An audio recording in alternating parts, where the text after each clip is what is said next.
That's not a good start. The battery's already showing flat. Right, where are we? I've done the shooting for a couple of weeks now. That's not, no, that's a lie. We did the wall last week, but it was only a kind of a mini one. As you can see down there, we made a nice shiny new wall for the chickens to play on. These windows are filthy. You can just see it, just there.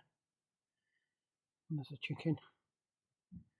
So I should stop the grass disappearing down there now, and we can build up that slope. Workshops, as a result of that, it's like a bomb's hit it, because we just had to drag a load of stuff around that went through that door to get down there, and the cement mixer came out and lots of other stuff, and it all got real. So I just need to move stuff around. It's absolutely peeing it down outside, so can't take the bikes outside like I normally do, so I'm just going to have to be careful and try and keep as much dust off the expensive road bikes. I said before, not bothered about the mountain bikes, not bothered about the BMXs. Can't really stick these outside because that one's already going rusty as it is, and these need powder coating and sorting out. So I'm going to shove these to the back and try and get them out of the way, but leave enough room to be able to get the planer thicknesser out, which I might pull out and shove up there out of the way. Sorry, over there. And then we'll pull the table saw in. I'm a bit concerned about how damp it is in here, because I cleaned that off the other day and it's already starting to rust up, so I might need to hit that with some wax like I did with the table saw. It does feel damp in here. You can see it's damp in here. The plague of flies seems to have subsided now. There's one there. I suspect it's dead, that one. Yeah. We've had a bit of a rat problem. I suspect one of them's died under the floor, and we had 50 million flies in here. So too much waffle. Right, but yeah, battery's gone flat. Luckily, I've got some charged up. I was thinking about using the new DLSR Canon. Say new to me. It's a 700 D700. Yeah, D700 Canon. The only reason I bought that is because I can put the microphone on that, whereas I couldn't put it on the old one. So I sold the old one, bought that one. So it's got a few extra features, and it seems to be a little bit better for recording in here. I did like the footage I recorded. It just does take a lot more time to set up the shots with the DLSR than it does with just the Insta365 I'm using, because it's got such a short focal length. I can just pretty much point it at anything, but then sometimes you lose a lot of that quality. You can't zoom in, you can't get as close, because you get so close that it's big enough for a small thing to be seen, but then you're so close that you're beyond the focal length of it, and it just looks a bit shit. Anyway, not shit as this workshop. So I think we're going to have an obligatory time lapse. Watch Mark tidy up the workshop. So we'll just sit you up here on the little stand, and we will get.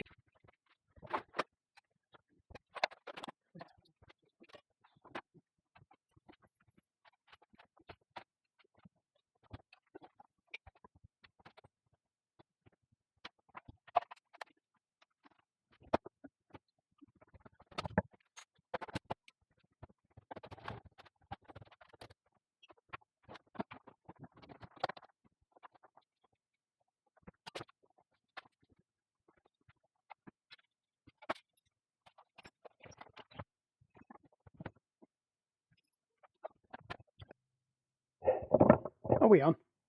Right, you might have lost some of that. File crashed again. Seems to be happening quite a lot with this. I don't know whether it's the SD card that's dying or what, but it just seems to happen a bit more frequently. I haven't got the camera. I haven't got the phone running either, like I normally do, because it just seems to behave itself better when the phone's running. Right. Plans. So we're going to start marking up the timber first, and then I can double check that I've marked it up right, because the law of sod says that I will do the first cut, and I will suddenly realise I've made a right old cock up of that.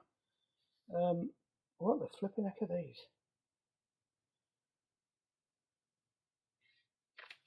I've no idea what I've been building there. I think that was steps. No idea what that is.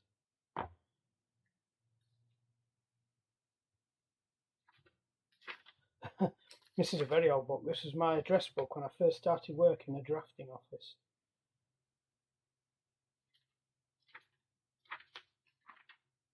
That's interesting.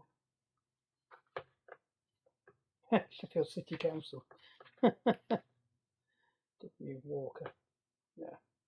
Not off chance. There's a phone number I've lost from when I was a student, and that's how old it is. Flipping my mum's work address. She was working, and it was Arthur Lee's, and Arthur Lee's doesn't even exist anymore. I think it was bought out by Autocompu, company I used to work for. No, there's hardly anything in that. I just use it as a notebook now. Scribble something in there. Just noticed I'll pick up these. Just draw things in them sometimes that I'm going to use. Put that over there. I was struggling for one of them the other day. Just drop these away. We don't need these anymore. So it can go in there. These can go back over here. I can fit the lard arse in between the table saw and me. Missing a whole shit ton of drill bits, which I suspect are probably on the floor down there. So I'll need my pencil and my T-square. I think I've got a better one than that. Even that's gone rusty and it's been in this drawer. This one I think is a bit more of an expensive one, and I seem to remember I might have waxed it as well. So we've got 3 frames to make. They're the risers. So if you imagine it's like that, I'm just conscious that this table might still be covered in rubbish. And they're the cross members.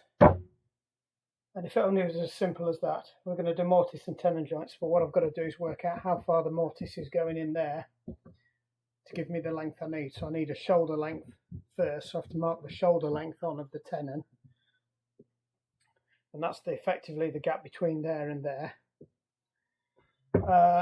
And then I can cut the mortise pockets, and then I can shape the tenons, and we'll see how we go from there. And at the same time, I've got to pick the right timber, and I also think I do need to run, before we do anything else, is run some of these through the edger, because they are a little bit ropey, and if I don't do it now, I will forget. So I think that's the next job, is to feed them through the edger.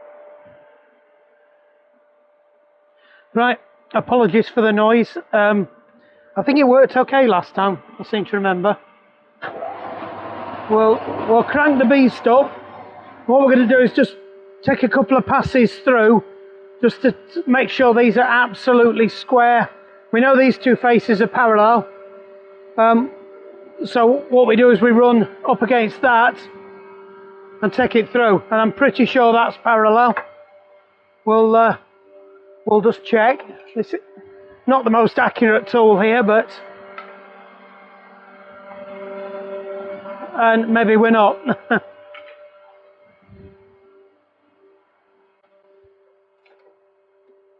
So let me find something that is parallel, that I know is parallel.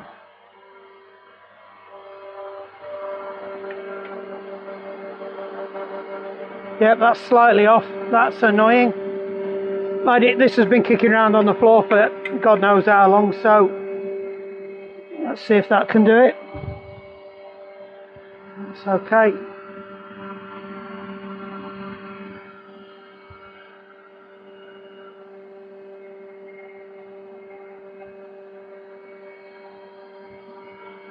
So you won't be able to see this. I'll unclip you. So the way you turn that off, so you can hear what's going on. So the way it adjusts is you adjust those there, and it has the ability to do that. So you can put stuff in and you can plane it at an angle if you wanted to.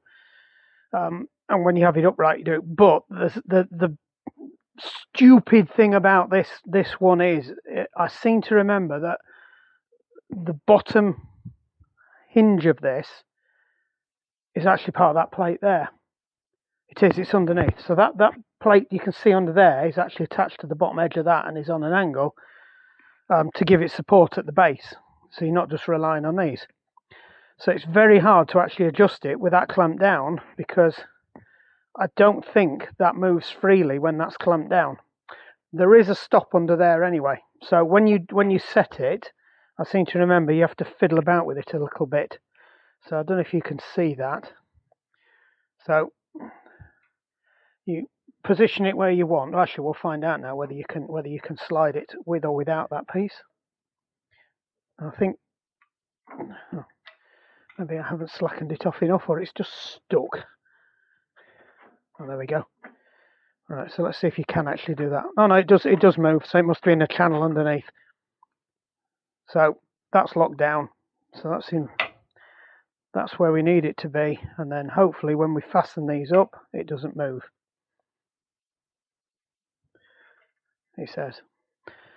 But there is an adjuster bolt behind there. Now that looks pretty... No, that's pretty good. Pretty pleased with that. So that is actually hard up against the stop. It had moved. I must have kicked it. Well, you've got quite a good view there, haven't you? No, I can't leave you sat there. But what I could do, could move you round a bit, and then you can. I don't know if that view is any good for you. I just don't want to. I don't want to twat you with a piece of wood as you're coming out. Right, it's going to get noisy again. Fingers in ears.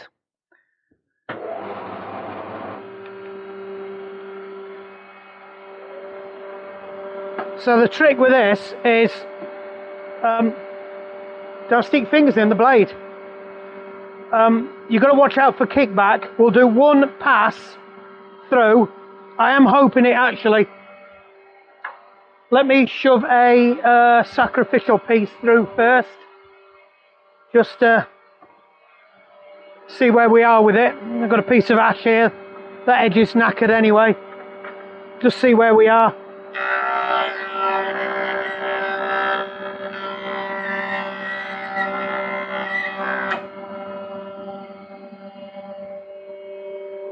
Oh, that had a bit of a kick. So that's what you've got to be careful of. Now that's actually taking quite a lot off. I don't really want to take that much off. So now we're going to start all over again and adjust it back up again. Yeah, so it's taking quite a lot off that. I could have just looked at the thing. So I seem to remember you... Oh, that wasn't even fastened down either. Come on, right, it's okay, no playing it anyway. So this table moves up and down. Have I just fed that through the wrong way? That's why it's done a massive kickback. Yes, I should have fed it that way. I thought there used to be a line on the mark on the table that says feed it that way. So I've actually fed that through the wrong way. So what we'll do now is we slacken both of these locks off on that side. This one, we need to make sure that that's locked. So that pins that table. So we know these tables are roughly level anyway. And what we're going to do is just wind it up now to just on 0. So that should put the finest of cuts in, if any at all.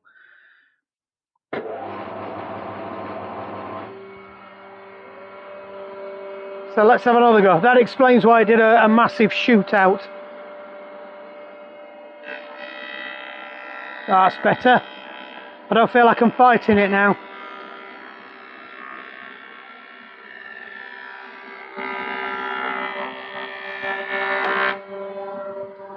The trick is, because this table's lower, that once you're over a certain distance, you want the pressure on this side of the table, so you're not pushing down the timber into the bed of that, otherwise it tends to do that. So that's, and it's still caught it on the end there anyway. So we'll just send another pass through. That's still taking quite a bit off, even though it is set to just under 0.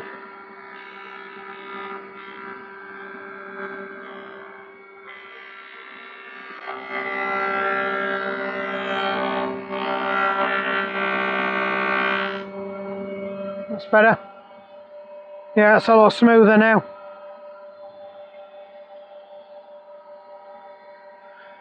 And it should be pretty much parallel. So it's really important that you keep it pressed against the fence while you're taking it through.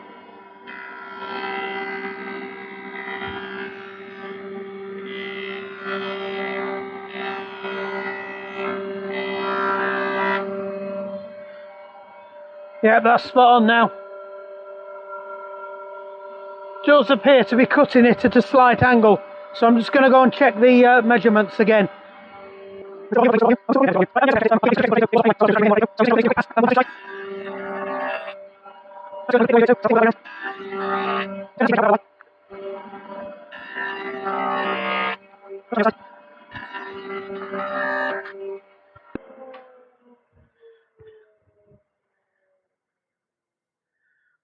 Are we back yet, Mr. Planer? Right. So, I watched what I was doing on that last piece, and it wasn't breakout that was being caused by the blade just chipping the last bit off. You could see it was actually, I could feel it was dropping down as it went. So I was going along, and as it went off that lip, I watched it, the back of the wood actually dropped down. Now, when you're planing, this table is slightly lower than the blade at its top edge, and the top edge of that blade should be level with that piece of wood. And what we've got is, you can quite clearly see there that is catching it at that point there. So as it was dropping off, there it was digging in and catching that blade. So even when we had it set to 0, we were still taking some off. So what I need to do is just raise this up a little bit, so that it doesn't thunk down as it's dropping off that. And when it's set to 0, because I know these are balanced because I spent ages balancing them up, and it does appear to be the same drop off on both sides. So the idea is I want to be sliding that across. This one here obviously isn't 0, it's slightly low, but you know what, I'm not going to lose any sleep about that. I could mess about with that and put that there and wind this across until I don't catch that blade, because that is 0 then, and I'm catching the blade because that's at its highest point, where it's directly in line with the spindle below it. So what you can do is you can slacken this off. In fact, we might as well do it while we're here. You slacken that off and you raise this table bed up until it doesn't catch that.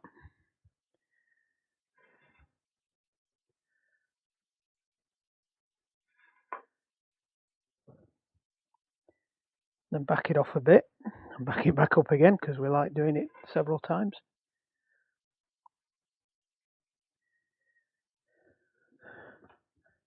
Just pin that one back down again.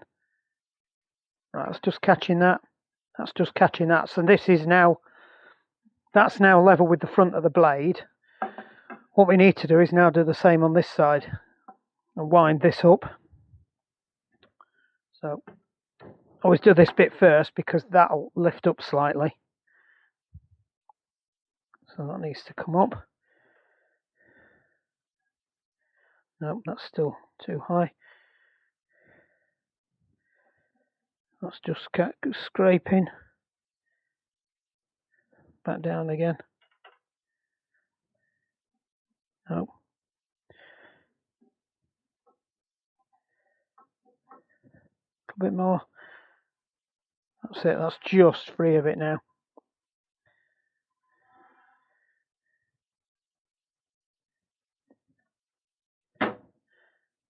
No. That must be just there. So if I ratchet that one down now.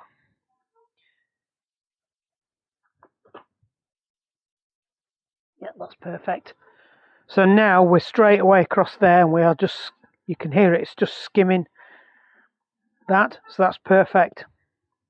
That's good to go. What we will do is we'll cut in the middle as well. So, and I need to go through the whole setup process again with the fence, just to make sure the fence is level, because we've taken the fence out again.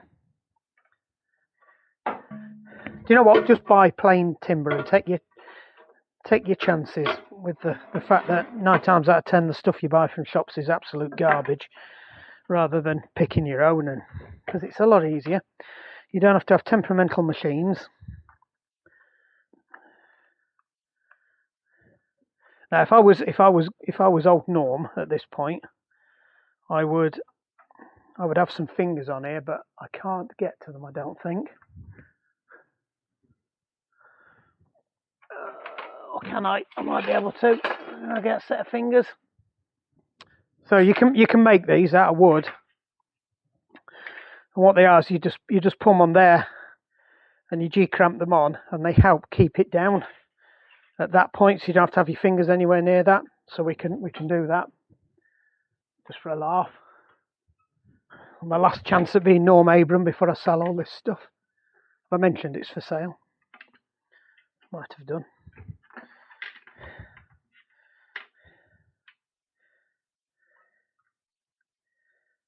Because we like making it more complicated.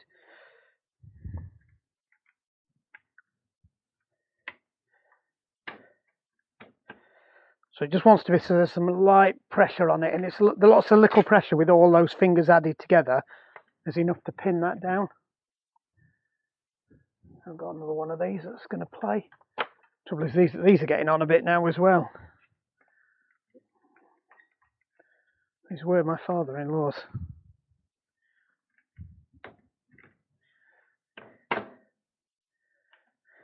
Right. Twing. Nope, not that one. This is all riveting stuff for you, isn't it?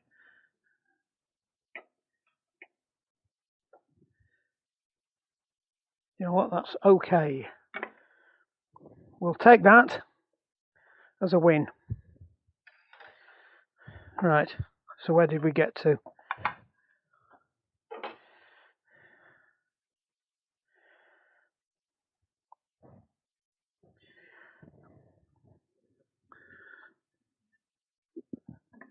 So we will just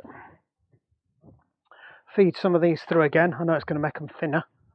But what I do need to do now, we need to zero that too. Otherwise that's going to be confusing next time I use it. You'll do. I'm sure it's a Phillips, but I'll use a posi on it. Actually, no, it might be a posi. So it's fairly easy. You just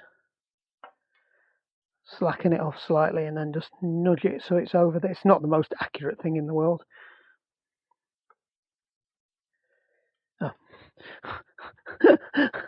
You missed that. I'm trying to prise the arrow up and down, and the gauge underneath it is loose anyway. So that probably explains why it was massively out.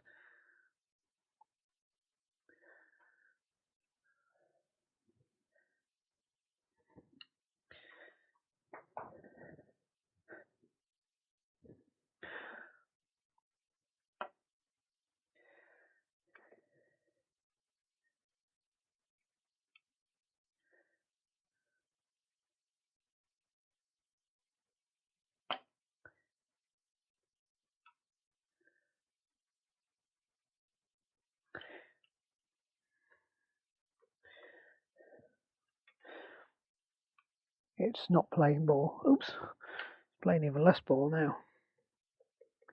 Trouble is, as you try to tighten it, because it's not the most precision piece of equipment. The thing is, you'd never plane to this gauge. It's just a guide for how much you're taking off, really. That's it. That's on the zero now. Don't think that's going to move anywhere.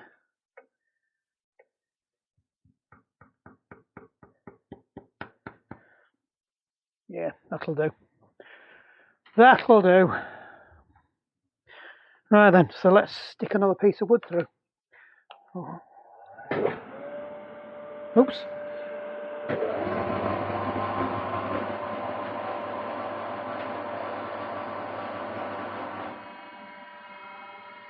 Right, so that is at zero. It's cutting nothing. Very fine amounts you can hear. So Got to remember to slacken that off.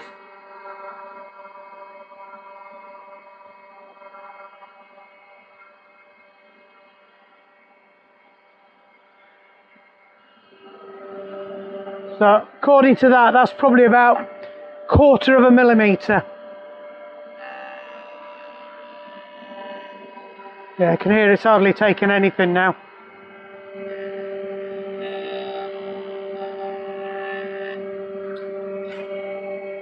Yeah, no breakout, absolutely perfect now.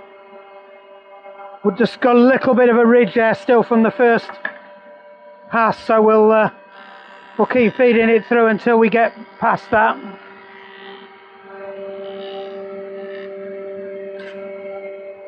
Well, that's perfect now on that edge. It's one more and we'll have got rid of that. I'm not too concerned if they're about, you know, anything up to 2 mil difference in width. You won't be able to tell. Nearly there.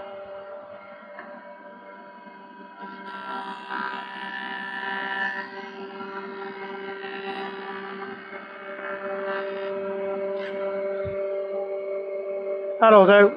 You won't see that. Same on the other side now, just take the step out.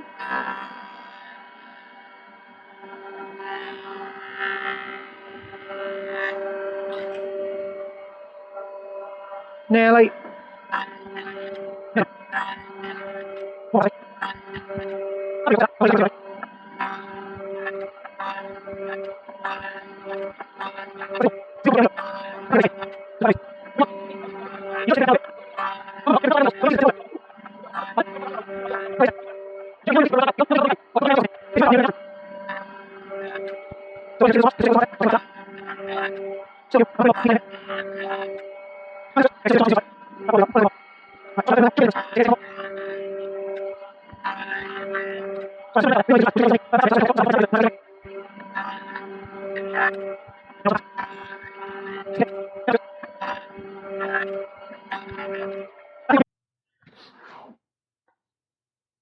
We're back.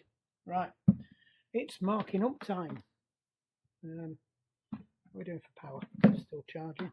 Okay, I'm running out of devices to charge things on at the moment. Might even have to plug it into the stereo in a minute. Oh no, doesn't have a plug on it, that one. Just left the microphone off, just so I can stop faffing with that. Right, so we're going to cut these up now. I'm going to work out the dimensions and not forget the tongue, because it won't be the first time that I've cut these down to the inside dimension and forgot that I need to stick a tongue on the end.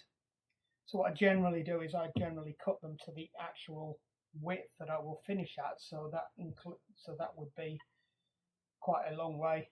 So I think these were cut to about 18, I think, and it should be 20 across. So I've set this up so it's 20, because that's the top side diameter of it, and obviously they're 25.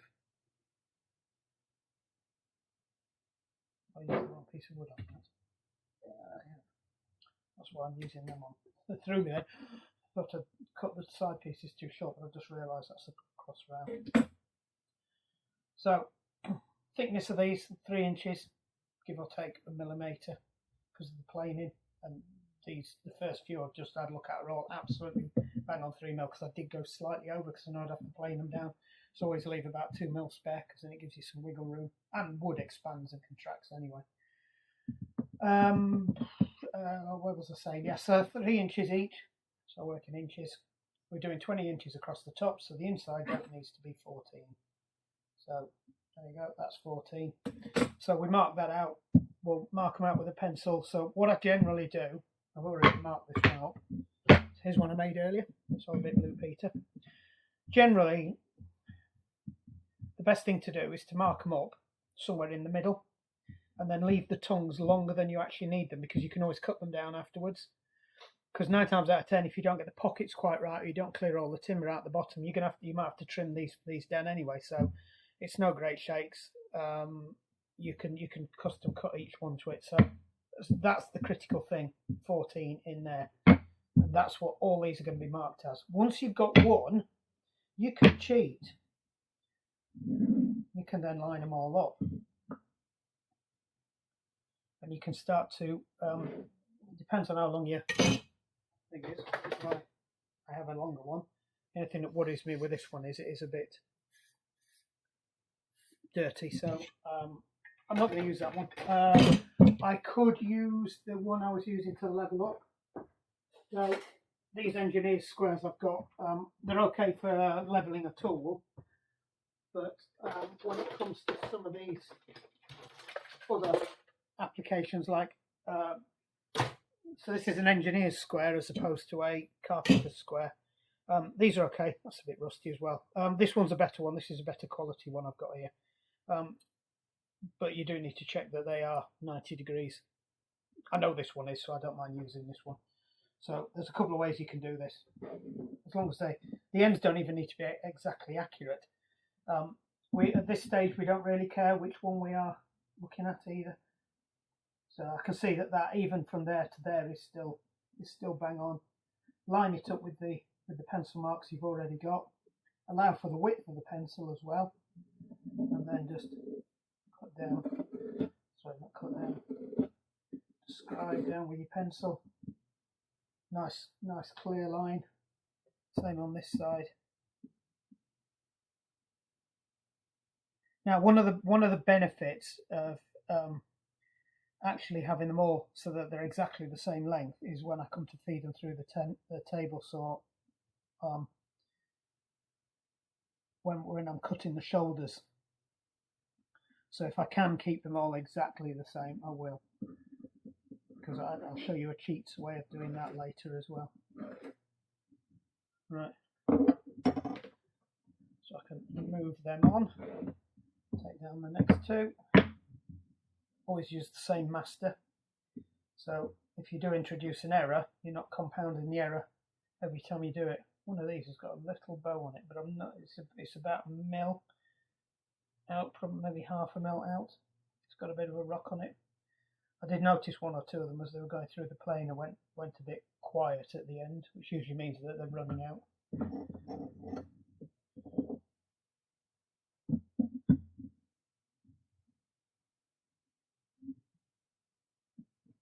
Which means I need to be careful when I'm doing that one. And we'll do it against this one here, because this is a known, this is our control.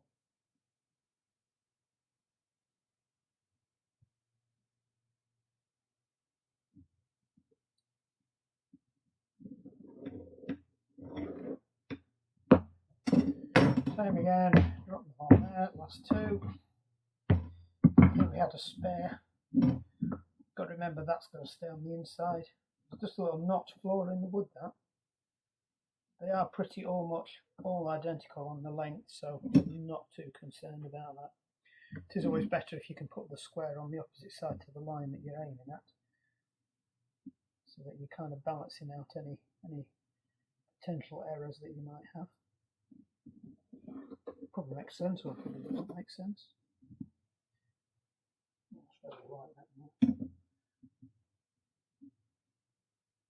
Problem is I'm getting a shadow now. The lighting's way better than it was when it was in the middle. But still getting a shadow on the edge of the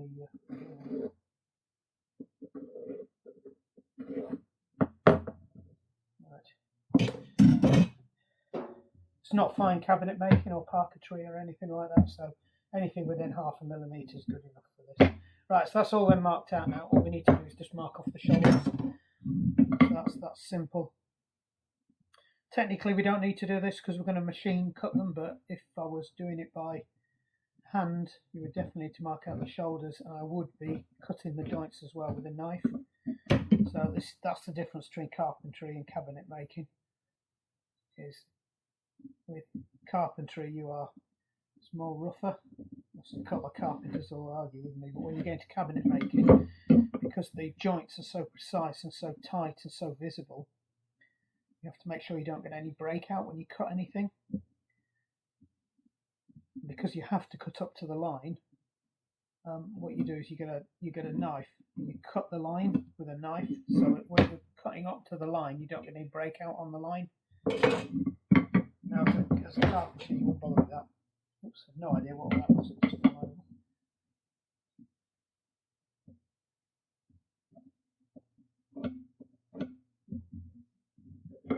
always helps as well if you do the sides, and then if you do make any errors there, you're not following it round, because if you just follow it round it's quite possible when you come to meet up your lines, you don't meet up. Let me do them on this side so I can see my lines better. I'm not shadowed. Yeah, that's perfect. So if there's any slight deviation in a piece of wood that throws the set square out a bit, you're not going to transfer it around the whole wood. This is going to take flipping ages. So I'll bring you back when I finish marking all these up, and then I might mark the tops up on there for where the actual pockets are going to go, and then all the markings done together. I'll bring you. Boom! Welcome back. Right, they're all marked up now, pretty much accurately. Reasonably pleased with them. So what we're going to do with this one is, the way I do this, and there's loads of different ways, so don't hate me for this, but this is my cheats way of doing it. You only need to recess the tongue in the tenon, in the mortise and tenon joint on the top edge there, and I'm going to go about 1/4 inch down. I might have a think about that. I'll see how it looks anyway. I might go to 1/4 inch, or I might go a little bit deeper on that top edge there. And then whatever I do, I'll probably cut it at 1/4 anyway when I shoulder them. But when I cut these, I might cut this one a bit short, and then manually trim it back using the bandsaw to take the hip off there to make that one a little bit deeper, because that's obviously a weak point there. But this is a very strong joint anyway, so if you've got any movement that's going to break that top bit out, you've not secured that joint properly down there anyway. So I won't worry too much about this, and so I probably will cut them like that, and I'll waffle in a bit. The point being is that if you imagine I cut this, so I just recess that top bit in that tongue, and then in the tenon, and the tenon's flat there, it means when I cut the hole, I'll be cutting the hole like that down there, and the bottom of the hole will be level with the bottom of the timber, which is fine. But what you tend to find is when you're cutting these is you will get a little bit of breakout there where it dips the timber down. So what you'll see is just a millimetre off the edge of where that piece of wood is across there, you'll see a little slope downwards. And if you look at this on mass-produced furniture, you'll see it, because they cut it with machines, and as it drives in, it pushes the wood down. So even if I scribe across that line, it will still pull some of it down a little bit. So the answer to that is, don't cut your joint down to there. You don't need to have the tenon there. So if I cut this, if I shoulder this all the way round at 1/4 inch deep, so that's 1/4 inch, that's 1/4 inch, that's 1/4 inch, all the way round, and it's 1/4 inch deep. So effectively I set the table saw blade up, so you'll see how I'm going to do this. The blade's 1/4 inch deep, and then I can literally just roll this straight through it, cut that, cut that, cut that, and I just cut the shoulders all in one go, and they're all exactly the same depth. And then when I cut this, what that means is that my tenon is 1/4 inch away from the edge of the timber where you'll visibly be able to see it. So do I lose a little bit of structural strength on the joint? Yes, I lose the glue surface in there, but to be honest, what you get is a much cleaner, nicer joint, because you don't see that little dip down, and you do see it a lot. So that's one thing I've learned. I mean, you could roll it back a millimetre if you want, but for ease of mass production, because I'm not hand cutting these, I'm cutting them on the machine, so I will roll them around. I did have a block of wood that there was a spare piece. Let me see if I can find it, and you can see what I mean when I say I've been shouldering it. Can't find it now. Typical. No, it's long gone. Right, I thought I did have a piece kicking around somewhere where I had it was a spare piece, or it was a test piece I've been using, and I had shouldered it, but I can't appear to see it, so I must have used it. I might have cut the end off actually and used it in one of these. But anyway, you'll see when we set that up anyway. So they're fairly easy to do. We'll shoulder those off, cut, and then I've got another machine, another jig that I made that stands it upright like that. You set the table saw blade to the depth through there, and then all I need to do is just pass it through, and it gives me a very accurate cut. The other way of doing it is doing it on the bandsaw, which is how you see a lot of woodworkers doing it.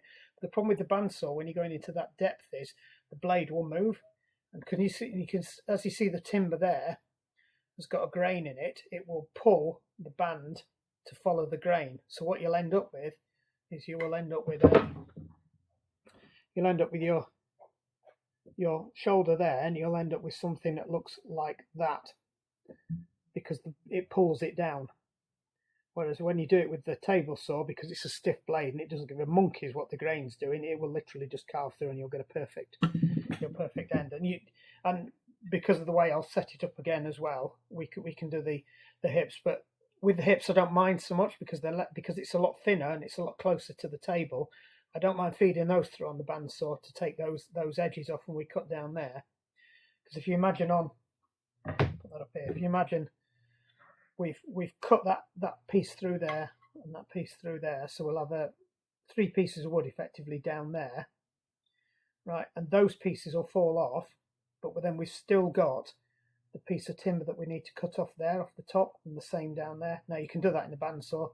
What you can do is just mark it up, feed it through. Doesn't matter if you're accurate or not, because that piece of wood, you just line it up anyway. So jobs are good with that. And because this is a lot lower, the bandsaw blade can't travel as much, so it's a lot easier to deal with. So that's how we're going to do that. What I'll do is I'll just quickly show you how we mark these up then. So bearing in mind, I need to now come in 1/4 of an inch back from 3 inches. So if I put that on the end of there, because these are bang on 25, I am sure. So we go back 1/4 of an inch, we mark that up there, and that's our bottom of our mortise pocket now. I don't need to go all the way across. All I need to do is just mark that out, and that's it. It's as simple as that. What we can do, again, we can now do all of these together. So as long as I line them all up, which the easiest way to do that is to push them all up against that and then squeeze them tightly. All I need to do now is just put that on there and just do exactly the same thing across all of those. It's just in the middle, just mark it. I could just drag the pencil all the way across, but then that's just something else I need to. In fact, do you know what? It doesn't matter because I'm not going to see that anyway. So that's that done. All marked. Because we like cheating, let's turn them round. Send them round the other way. Just got a right bad whiff of rat piss. I'll be glad when we finish this building. We can seal it all up. There's too many holes they can get in at the moment.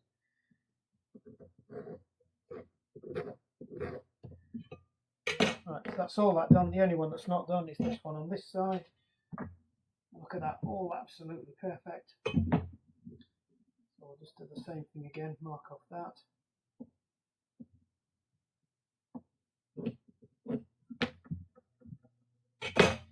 That's it, so they're all marked up now. Now you're saying, oh, that's great. It's a pocket, isn't it? Right, well, that's where this gadget comes in. So I could faff about and draw a line there, draw a line there, draw a line there, draw a line there, and then draw a line across there and join it all up. But it's pointless doing that. There is actually a tool for this. So this is I can't remember what they call it. It might be a mortise gauge. It's got one pin on one side that you can use for. We could have used it for this. You put it on there and you drag it down. It's got a very sharp point and it cuts the line perfectly. So we could do that. And in there it's got 2 pins. You set those to the width of your tenon, and then you set your shoulder on it there, and then you just run it along the edge and drag it down, and it marks out your joint for you. So we're going to do that, but one thing I have got to do, which I forgot to do, is I've also got to mark off 1/4 of an inch on the top as well. So we will just do that now.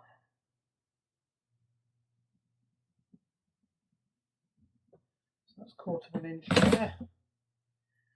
It does look a bit smaller, doesn't it?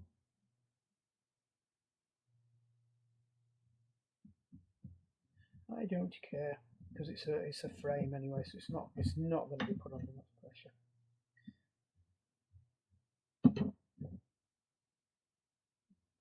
I think we'll be fine.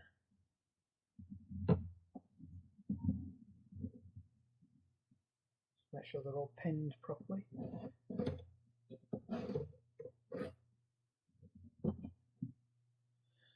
And the same on this side. We'll mark off 1/4 of an inch here.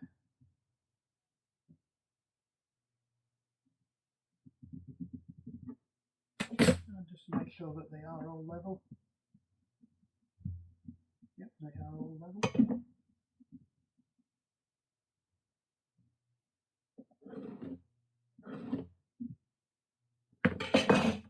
So now we've got the top and bottoms. Just get another visit then. So all we've got to do now is set up this. So have we got a smaller? That one's a bit big for that thing.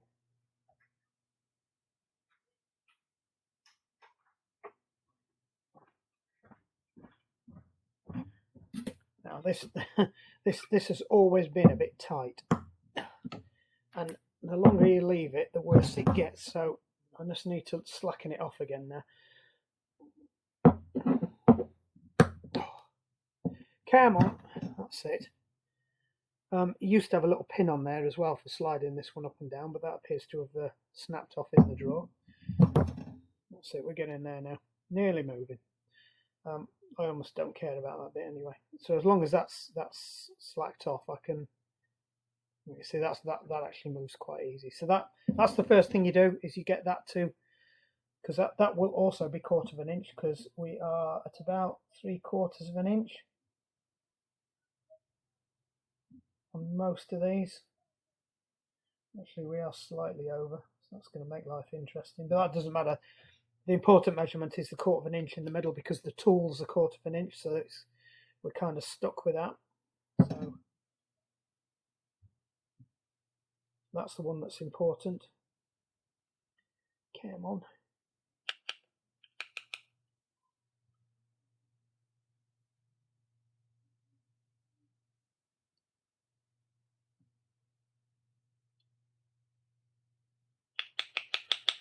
She's talking to chickens again. I can hear her. Nearly there. I'm going to go too far in a minute. I know we are nearly there.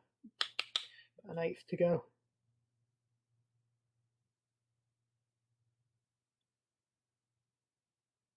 These pins are actually so sharp that you can put them in the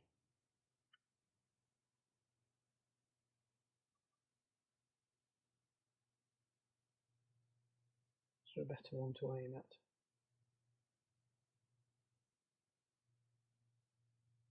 Nearly there.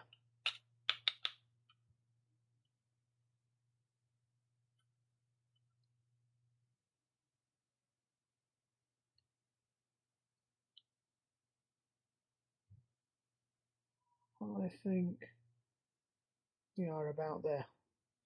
So now what we need to do is to move that down so that it's not that far. So I think we are about a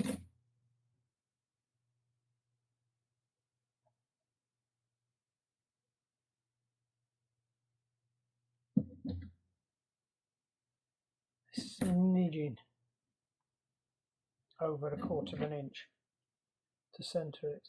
That's a bit too far.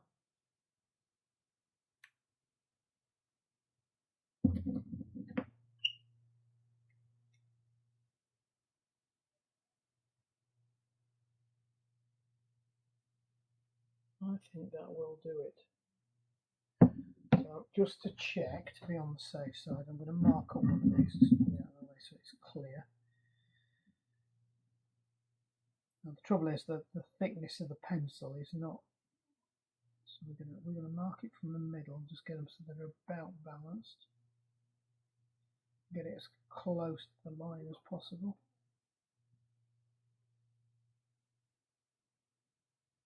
Let's try another one because those lines aren't massively obvious. Right, that's near as damn it. So in theory, if I put these on it, should be pretty much on the money. They are.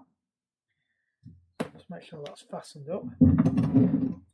This can be a bit of a pain up the backside. I don't know if you can see what I'm doing there. So you just roll onto it and then you just gently pull it back. But you've got to keep it hard up against the edge so that you don't get dragged off with the thing. And don't go too far down, because if you overshoot, you could quite end up with these grooves being visible, and you don't want that, because that's the whole point of rolling your shoulder back. Right, so you can see now that's cut in there, and you can see that that's pretty much centered. If you need to beef it up, just get your pencil and run your pencil in the actual groove. If it makes you feel any better, you can mark off your waste timber. That's not waste timber, that's the waste timber in the middle, because that's the bit we're cutting. Yep. Now you can do that for these as well. You can mark these off. There's no reason why we can't do that as well, so that you can see where you are cutting there, and it gives you a rough guide. Might do that, might not. But anyway, just going to mark up the rest of these now, and then I'll bring you back, because we're either going to get on the table saw or we're going to call it. Here back. Right, just finishing up the last one. We did remember to cut the pockets on the right side. So all I've got to do is remember that that's the front face, and that's the recessed face on that one. We didn't cut it on the other side, because then that bit ends up being the bit that we've cut out. So that's all the pockets marked up. I think that's all of it. Yep, they're all happy bunnies. And then it's just if we decide we want to mark up these tenons in the same way, so we know roughly that we are aiming for the right thing. These are slightly different. You can go straight off the edge with these. So these are a lot easier to do. You just get it on board. And the trick is with this is try not to cut your first pass too deep, because it will tend to drift with the grain. And once you've got a few in, then you can drag it backwards and forwards a few times. To be honest, it's not going to get us much. It'll do for the first one. That's a guide, but that's effectively it. And then obviously we're taking out all that material there, and then we'll also then take off the same material on that shoulder there. So that's nice and simply done. And that's what they look like. They will drop straight into there like that. Boom. We have a special machine for doing that. Just checking what time we're on, whether or not we've got time to get that special machine out. Right. Go on then, we'll get the mortise around. I seem to remember it's easier to cut the pockets first and then do a test fit with another joint, because this is a variable that we can't do anything with, to be honest. So let me just make sure that that's where it needs to be. So it's a bit like a pillow drill. In fact, I think when I bought it, it came with an insert in there that you could actually turn it into a pillow drill as well. So inside there's a chuck. You can see it there. And that spins the drill bit that comes down there, but on the outside of it is a square chisel shaped piece. And this is absolutely filthy. So this really is probably the most hardly used piece of machinery I've got in here, but it's absolutely invaluable. Stuff like this. Having said that, I've actually heard it running for at least 5 years. 5 years since I last did anything like this. It has a very funny little chuck as well. It's got a safety chuck on it, so you can't leave it in there. It pushes itself out. What's doing over there? Something. So what you do is you put your piece of timber under there, chisel comes down, and you set it to the depth you need. And that's the important bit. You've got to set it to the depth you need. Let's see if we can get you a better view of that. Right, so I need some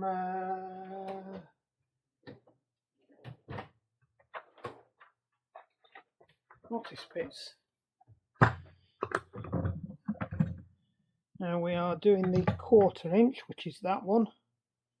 So this is the one this is where we find out this doesn't fit in here, because last time I used this, I used it in a completely different application.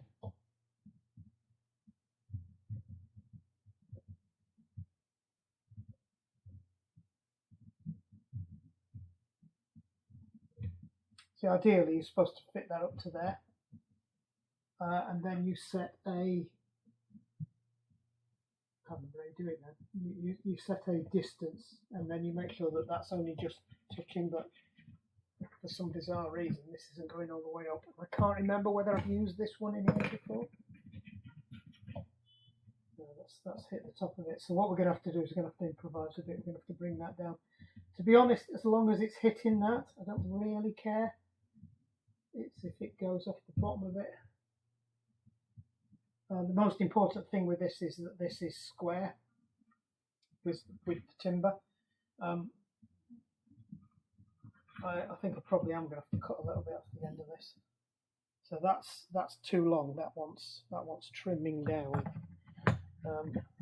If you look at the others, you'll see that they are nowhere near that long. So it probably does want about a centimetre taken off it. If I put that up so it's supposed to be, so you can see a shoulder there.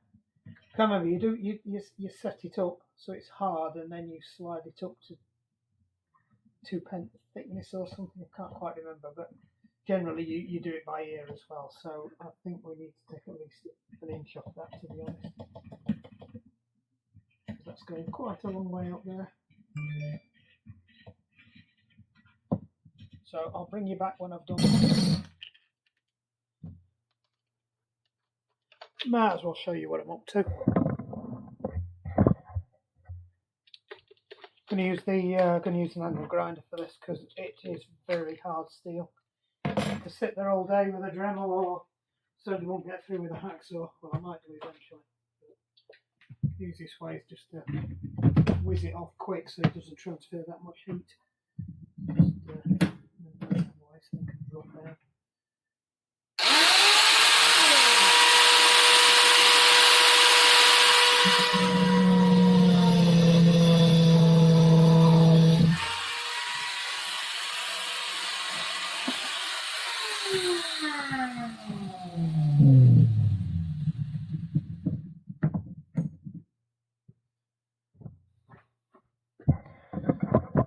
And because we want to make it look nice, because it's a little bit raggy,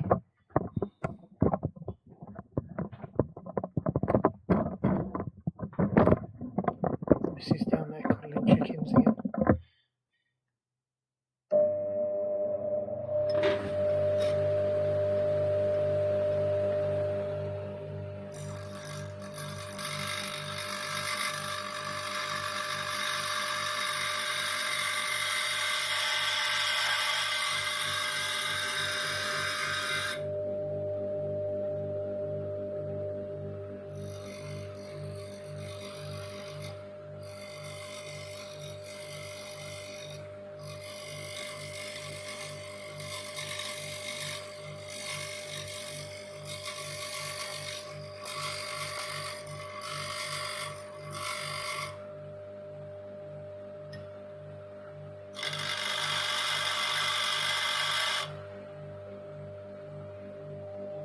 So that, nice and neat. Pleased with that. Almost looks like it's been machined.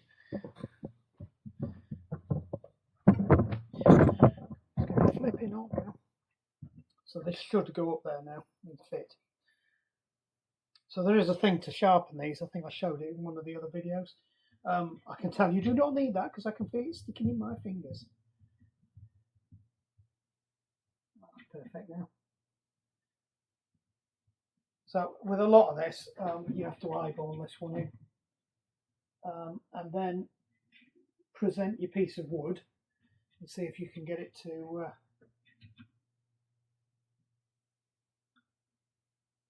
so I seem to remember what you're supposed to do is there's a shoulder there and you line the machine up with the top of the shoulder. You push this up so it's hard up against the drill. So use something so it's hard up against the drill. Sorry, the drill's hard up against the outer mortise chisel. And then tighten this up, and then I seem to remember then you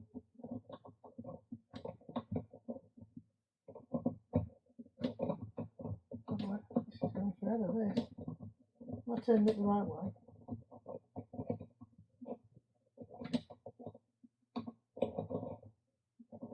I might not be turning this the right way. Oh no, I can see the fingers, they're coming down. Just wound all the way back out for one of the others. So you want to do it up tight. There must be an Allen key attached to this on a funny little oofa doofer. I suspect that's gone walkabouts now. Is it 5mm? No, 6mm. Could have guessed that. 6mm. Right. So what we do now is you then push that up out of the way. And that's supposed to give you your thing.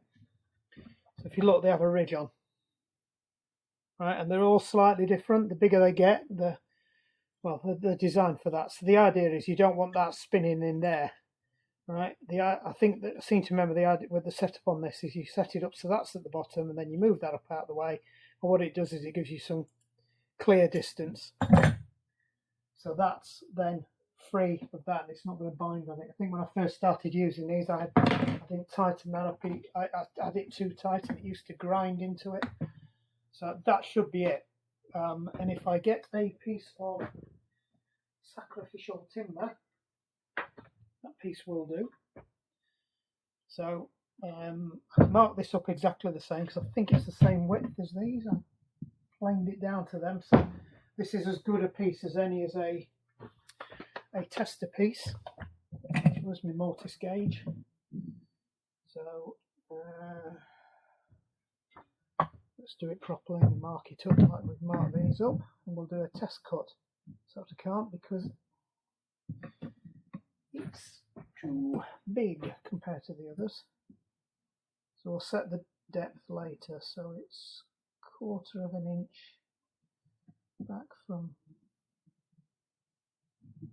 that.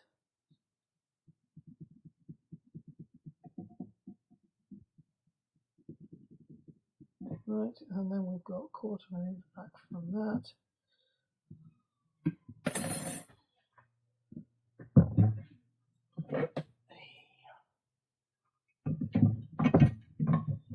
I've no room on the table now. You can't even see what I'm doing there, can you? Sort of there.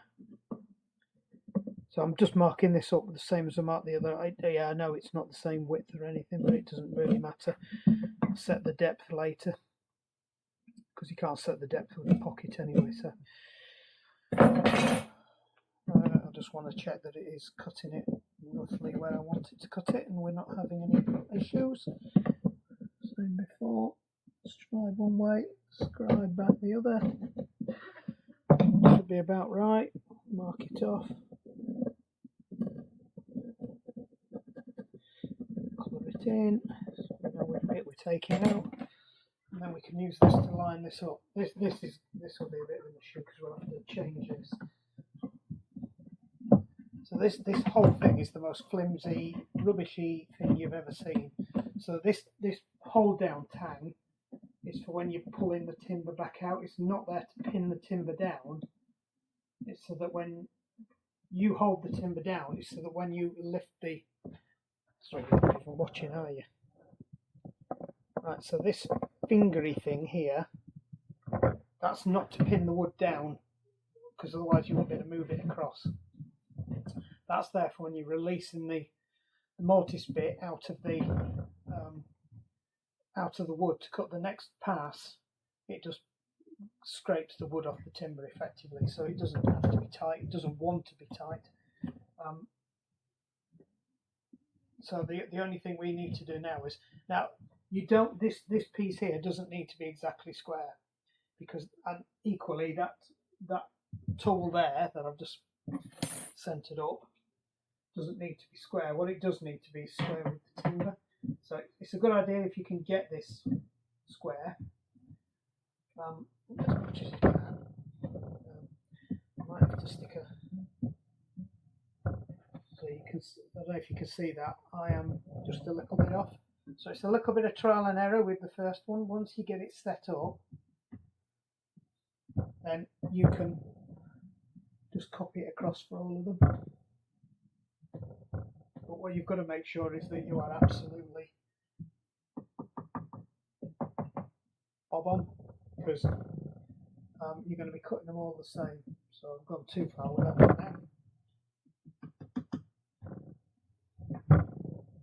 What I'm looking for is I'm looking down the side of the chisel just to make sure the chisel is hitting the lines.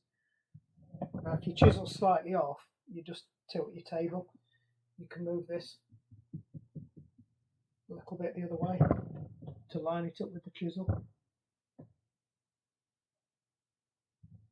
Now I can see that that chisel's off, so that might as well move it.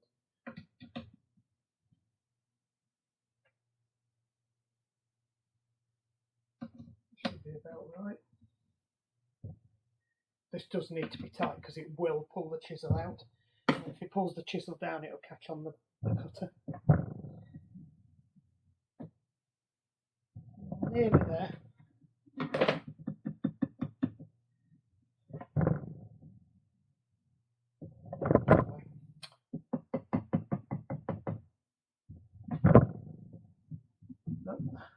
No, I managed to go the wrong way twice. Now you will get some variation with this, with the timber as it goes through anyway, so it just needs to be as close as you can get it. Right, that is not a million miles away, so lock it down. Why is that not playing ball? No, the screws come out. Oh, it's testing me today.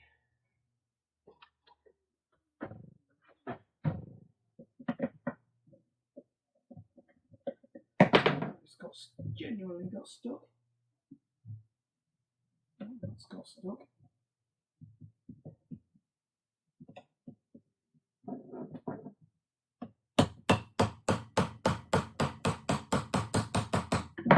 That's it. No, it's not. Yes, it is. No, it's not.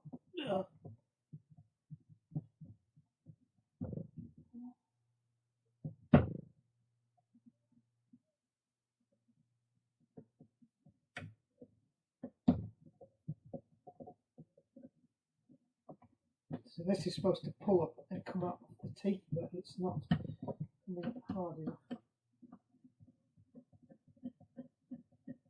I can't get it out to fix it anyway because it's been a pain.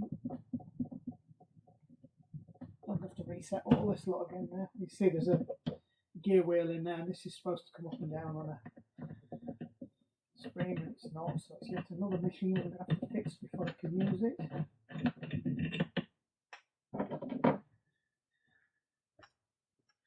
And we're getting a low battery too. Right, let me just fix this and I'll bring you back. And boom, right. You have to be quick. We've got 11 minutes because we are running out of video, which means we've done about an hour's worth of shooting, and that's never good. So just lining that up. Technically, you don't need to rest it against the back plane anyway. The smile's off again. And what I've noticed is it does tend to drift a bit. yeah, I found out what was up with it. The plastic had actually split slightly in the thing, so I've just ground it back and put some lube in there, and it'll be fine. So that's actually going up and down nicely now. It's probably not long for this world, and I've just shifted that massively across there now, because we do like that.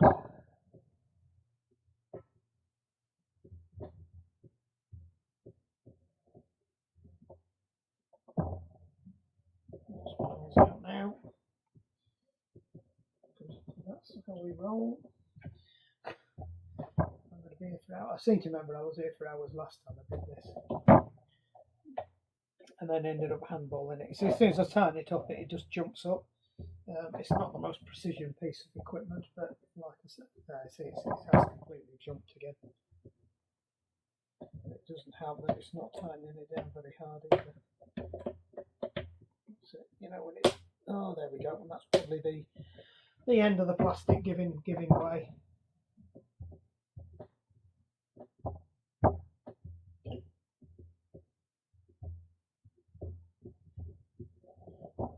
So we're gonna resort to plan. Well, this knot has completely come free at the base now, so that's not a great deal. I suspect the plastic has completely sheared off in there and given up the ghost.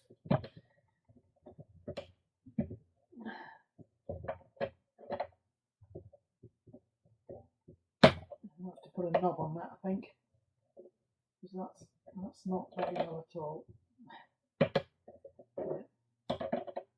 The plastic had inside the bubble had given way altogether. It's gone completely now. Out without the. Actually, now that bit's broken off, it might work better. It doesn't need all of that there. That was just jamming it up. Or what I suspect is happening is it's just spinning round. Yep, that's just spinning round. I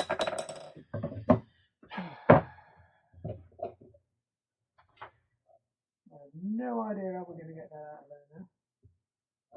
I can't even get down to the other bit.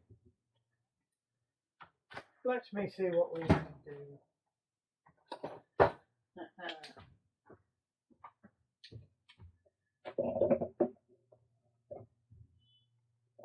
it's not going at all, is it?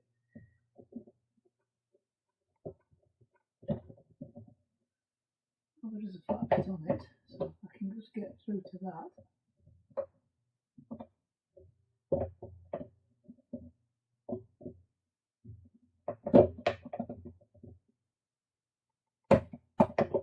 It's moving. Yay.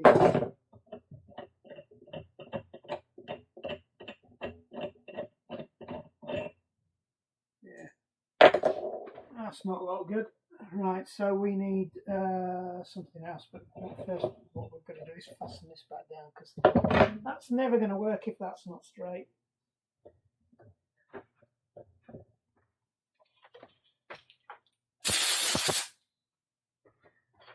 They're digging them out. Right, so I'm conscious we are running out of time rapidly, and I've got to go and get some stuff ready for coaching the swim coach session later. The other part, which it's not try fit this time, it's the club team members. Want to know the team members are? Go look them up on Tinterweb. Yeah, that's not gonna fly. You're dead now. To be honest, I could probably pull one of these off here. Comes out of there. I suspect it won't though.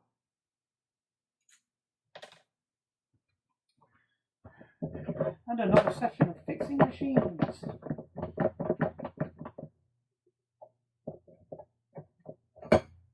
Right. I'm going to punch, see if I can punch this out. If I can punch this out, I can probably put another one over the top of it. I can't just use the one that's on the side because it's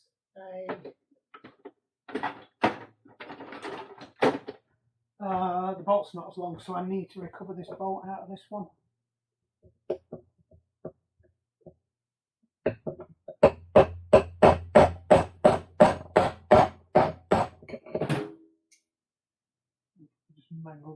threads up now. I think that will come out if I can.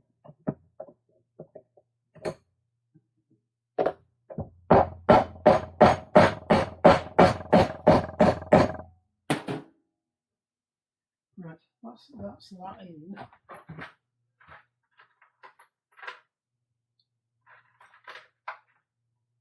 That's the one I was after. I was after the long thin one so I could shove it down. I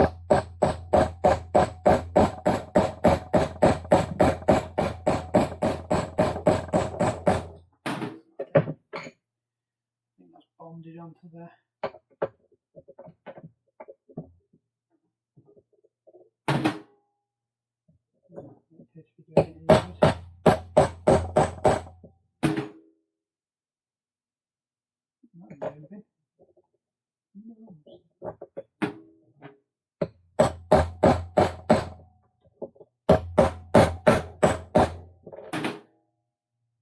No, that's not moving. That's dead. Dead, Jim. So we need a 13 big bolt.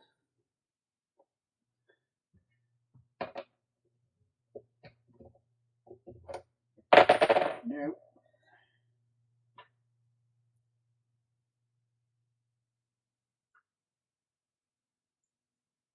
My God, studs in that. It's a shame that would have might nearly cut back again.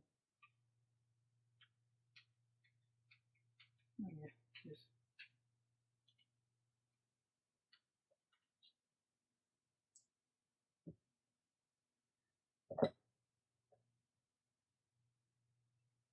It ain't gonna go in there.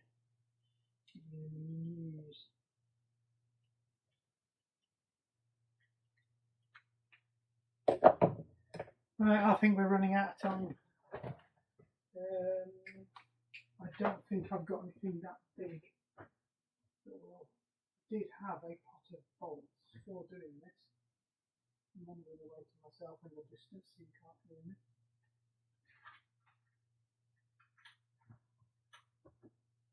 Size of that? No. I think it is that size.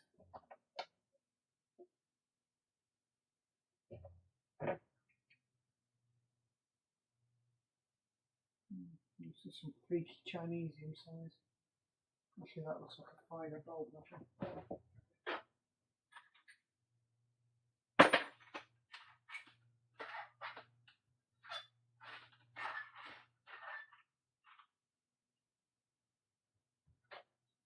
It's a standard or not? Yeah, it is a standard. That other one's a non-standard. So we just need another one of them, that size, but longer. How long do you want it? I want it 3 feet. I think we're going to find one. I don't think so.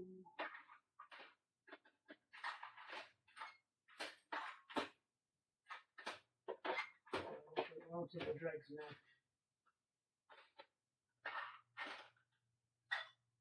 Let's start putting the new thread on that other one.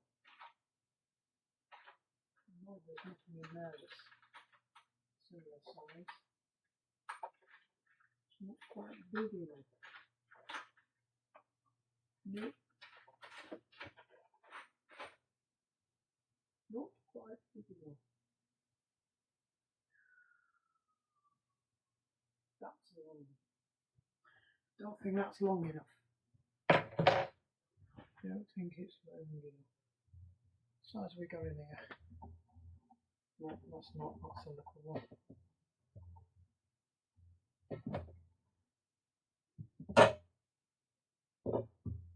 That's a bit of a bump. Because that screw on there. Ooh. Oh, you're not long enough.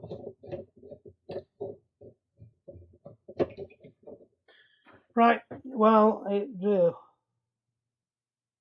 how many minutes we've got left on the film? How many is it saying we've got? We've got 1 minute, right? So we'll call that a wrap. There's going to be another part to this now, and fixing machines. Hopefully the machine will be back when we come back next. Remember, like and subscribe. Hope this has been some help to somebody. And yet more woodwork, and it's going to continue. So